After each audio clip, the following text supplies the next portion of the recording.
When it comes to a narcissist, you can trust them as far as you can throw them. That means that just because they're telling you something does not make it so. If they're saying, I'm going to change, I'm going to get into therapy, but then their actions do not line up with their words, you've got to stop waiting around because you are being future faked and get out of there.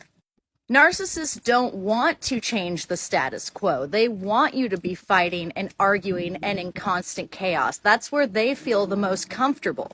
So it is in their best interest when you are finally giving them an ultimatum or leaving them to try to convince you that things will change so that they can keep you around to continue to manipulate you and control you. And narcissists don't only lie about the future, they also rewrite history so that they can gaslight you. They are notorious gaslighters. They will tell you that something didn't happen the way that you know it did. They will tell you that that text you saw isn't a big deal. They will tell you that you're being paranoid while at the same time they actually are cheating on you and projecting onto you that you're cheating too, even though you're not.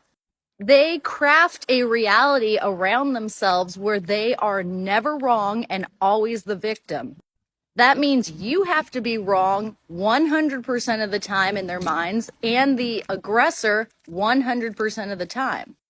It is absolutely exhausting to try to keep up with this warped and twisted view of how things are. The other aspect of this being, because they rewrite history, the goalpost is always changing. You cannot play a game that you don't know the rules to, and the rules are constantly changing from day to day and even from hour to hour.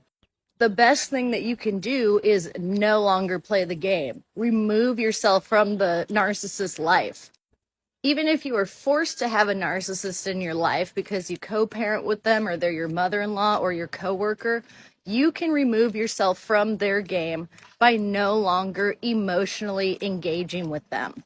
You go gray rock. You do not show any sort of emotion. You do not push the conversation forward. You're polite, and that's about it. And if you gray rock long enough, the narcissist will ramp up for a minute, but then they will get bored and they will leave you alone.